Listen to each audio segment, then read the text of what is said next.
Olá, eu sou o professor Dr. Thiago Zenker Girelli, da Faculdade de Engenharia Civil, Arquitetura e Urbanismo da Unicamp, e esta é a videoaula de número 5 do módulo de Sistemas Prediais de Proteção contra Descargas Atmosféricas da disciplina Sistemas Elétricos Prediais. Na nossa última videoaula, nós conversamos um pouquinho sobre alguns casos especiais onde a própria estrutura pode funcionar ou fazer parte do SPDA.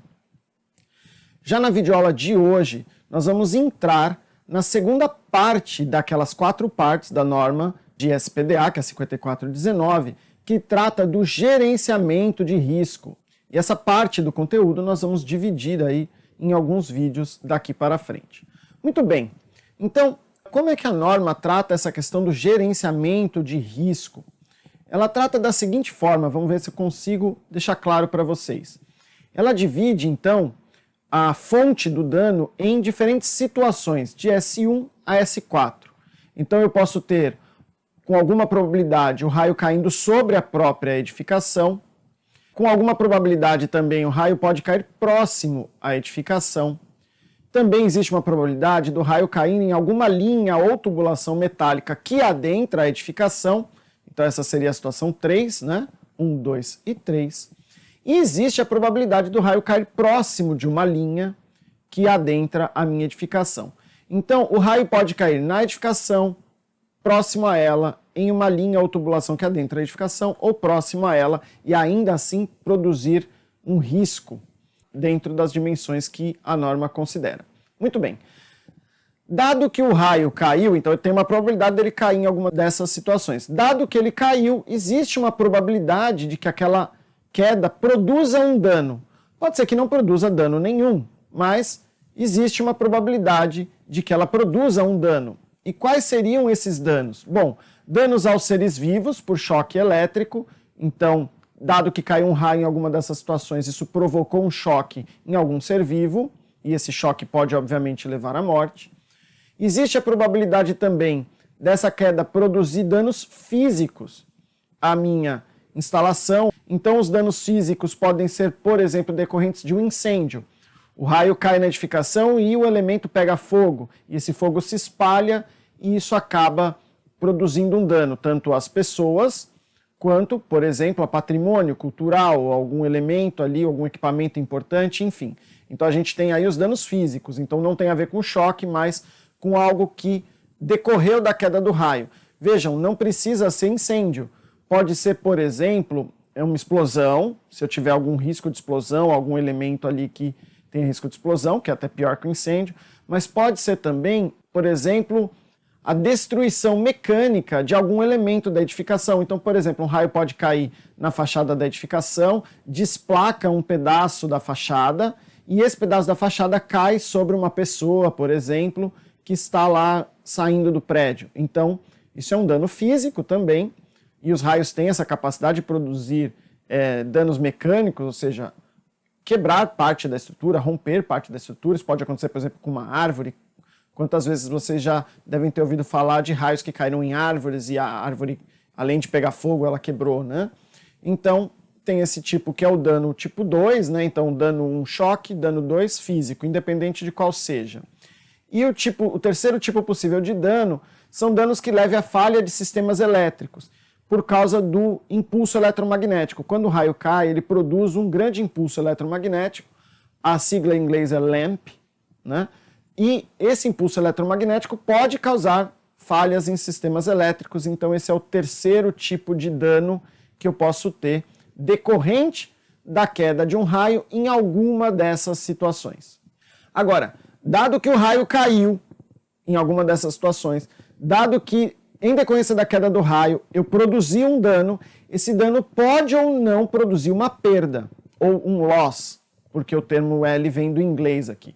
Então, o que seria uma perda? Uma perda de vidas, por exemplo. Então, o raio caiu, por exemplo, na estrutura, por causa dessa queda na estrutura, eu tive um incêndio e por causa do incêndio uma pessoa morreu. Então, eu tenho a probabilidade que, dado esse dano, um desses danos, eu tenha a perda de vidas.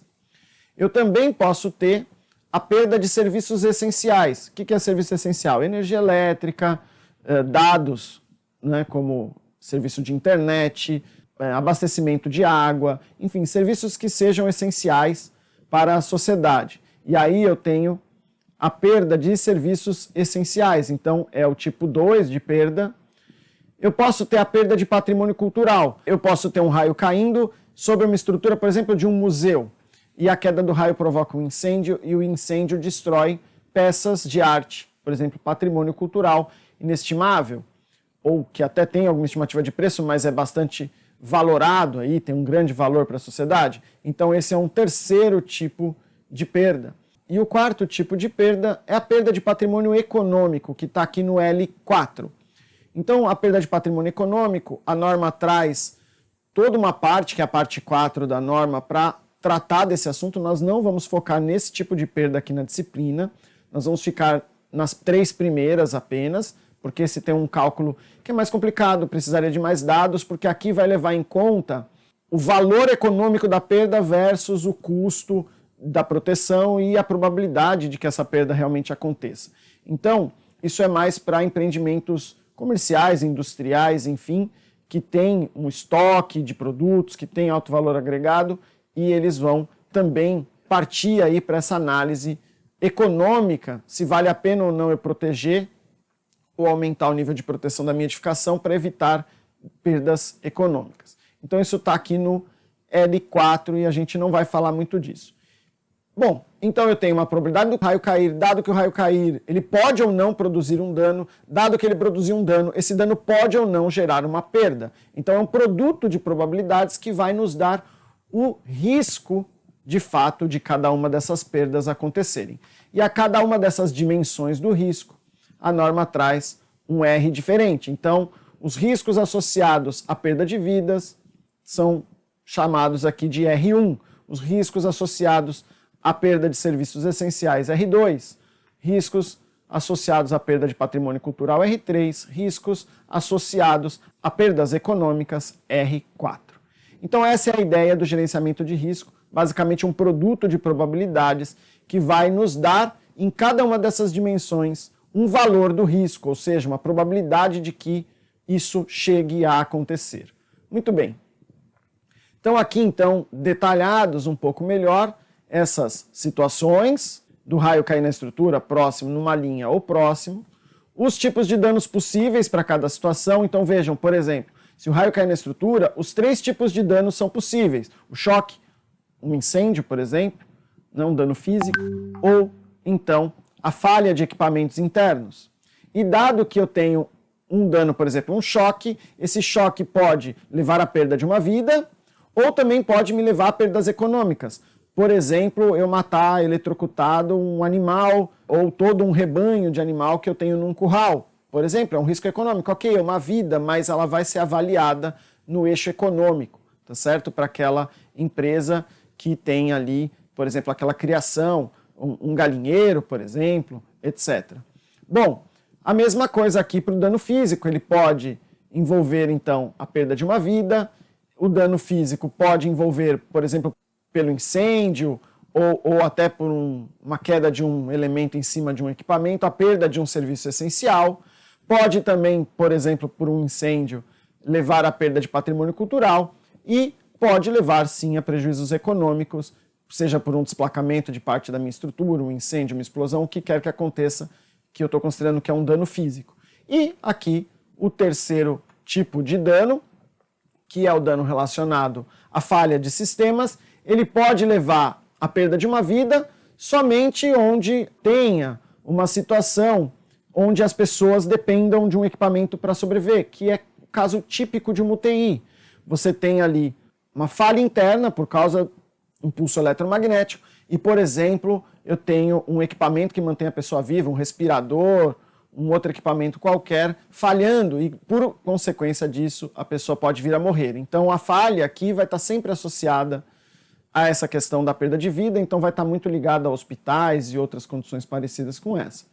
Eu posso também, de uma falha, ter aqui o tipo L2 de perda, que está relativo à perda de serviço essencial. Então, uma falha interna de um sistema por conta de um impulso eletromagnético levou, sei lá, o Google a sair do ar por vários minutos. Bom, isso aí tem uma perda gigantesca, né? que é econômica também, mas é um serviço, não diria que o Google é um serviço essencial, eu estou brincando, mas poderia ser um sistema de abastecimento de água, um sistema de distribuição de energia elétrica. Então, eu tenho aí essa questão dos LAMPs, ou dos impulsos eletromagnéticos, podendo produzir alguns tipos de perda. Percebam que quando eu tenho o raio caindo próximo à estrutura ou próximo à minha linha elétrica ou uma tubulação, o único tipo de dano possível é o ocasionado pelo impulso eletromagnético. Os outros danos não vão decorrer de um raio caindo próximo, apenas se ele cair ou na estrutura ou em alguma linha ou tubulação que adentra a estrutura, tá certo? Então, para o caso S2 e para o caso S4, apenas o D3 faz sentido. Muito bem. E aí a gente tem aqui pela norma quais são as dimensões, então, do risco, todas elas bem estruturadas, né? Então tem o risco aqui, a vida humana, e aí os 3 danos possíveis que podem levar à perda de vida humana, mesma coisa para o risco de perda de um serviço público, que é o R2, e aí eu posso ter dano físico ou falha de sistemas provocando essa perda de serviço, perda de patrimônio cultural geralmente associada a dano físico, se bem que o mundo está ficando tão tecnológico que daqui a pouco a gente vai ter patrimônio cultural que pode sofrer danos a partir de falhas de sistemas internos, mas a norma ainda não considera isso. E o eixo econômico aqui, né, perda de valor econômico, que também pode ter a ver com dano aos seres vivos, por choque elétrico, se for uma criação, por exemplo, né, propriedades onde pode haver perdas de animais, o dano físico ou a falha de sistemas internos.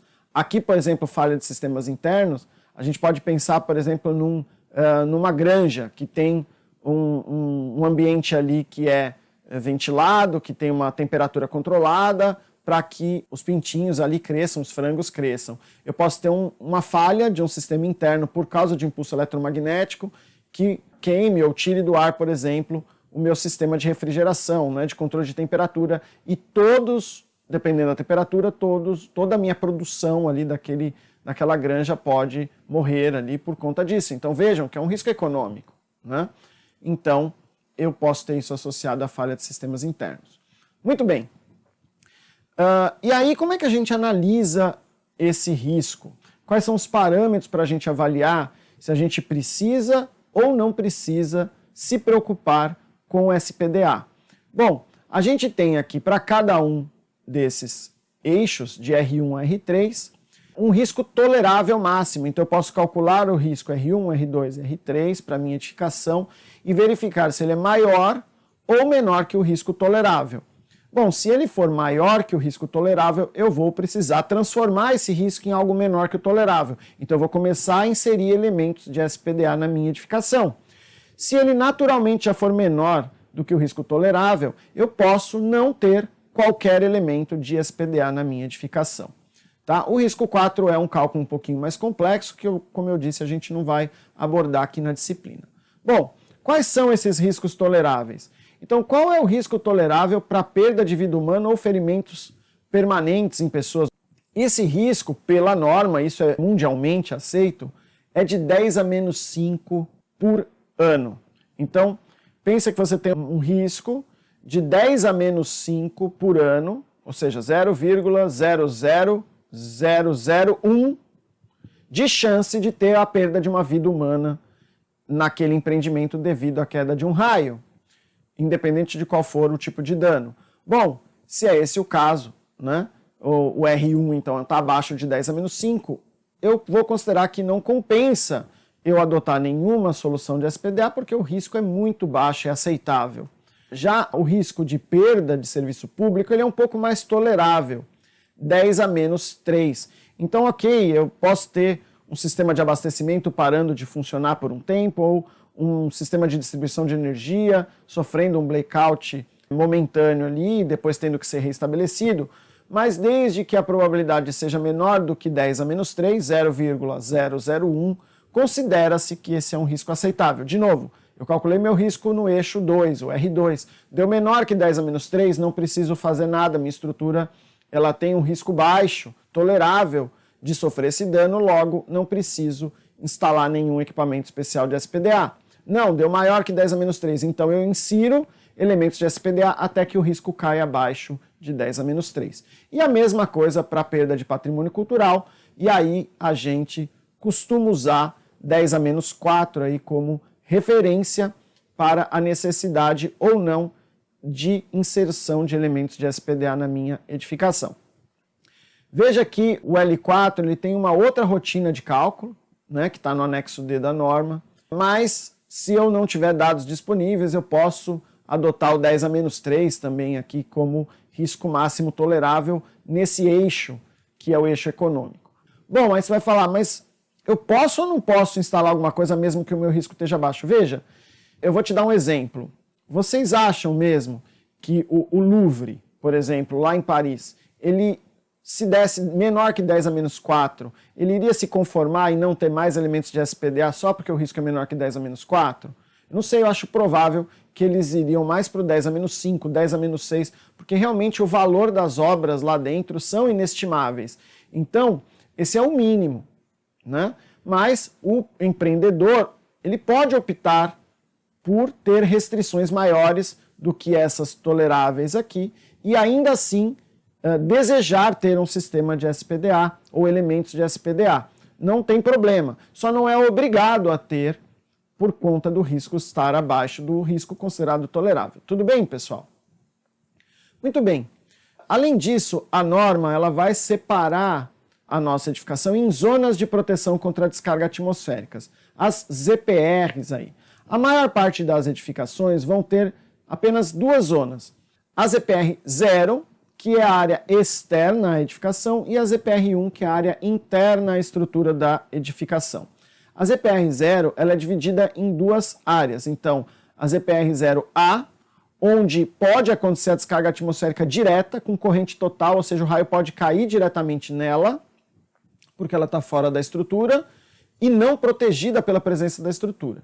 E a ZPR 0B, que é uma região mais próxima da edificação, está aqui, onde a própria presença da edificação já inibe a queda de um raio nessa região. Então é uma região externa à edificação onde é muito pouco provável que eu tenha uma descarga atmosférica direta, mas eu posso ter uma corrente parcial de descarga ou uma corrente induzida por conta da queda de um raio nas proximidades, mas o raio não deve cair nesta região. Muito bem, a ZPR1 vai estar sempre dentro da envoltória da minha estrutura aqui. Bom, esse é o caso mais comum, mas dependendo do meu empreendimento, eu posso querer ter ZPRs adicionais, ou seja, regiões dentro do invólucro ali da minha edificação, onde eu tenho um nível de proteção ainda maior contra descargas atmosféricas. Então é o que a gente está chamando aqui, por exemplo, de uma ZPR2. Então eu tenho a proteção principal e eu tenho uma sala, uma parte do meu edifício que ele tem um nível adicional de proteção. Obviamente a gente não está mais falando aqui de SPDA externo, porque o SPDA externo ele está aqui no invólucro da minha edificação. Mas eu posso ter, por exemplo, dispositivos de proteção contra surtos ainda mais eficientes, ainda mais, eu diria, sensíveis do que os principais que estão na entrada, para que eu minimize ainda mais o risco de uma falha aqui. Então eu posso ter uma zona, uma ZPR1, por exemplo, no meu hospital, e na UTI uma ZPR2, por exemplo, ou na sala de cirurgia uma ZPR2, onde eu vou fazer uma blindagem eletromagnética, onde eu vou ter esses dispositivos de proteção contra surto mais sensíveis, para que eu consiga proteger ainda mais essa regiãozinha interna contra os efeitos de um dano aí decorrente da descarga de um raio na minha estrutura, próximo, em uma linha, enfim, tudo aquilo que a gente já viu anteriormente. Legal, pessoal? Na nossa próxima videoaula, então, a gente vai falar um pouquinho mais de como fazer esse cálculo do gerenciamento de risco a partir daquelas probabilidades que a gente comentou até aqui. Aguardo vocês lá. Tchau, tchau!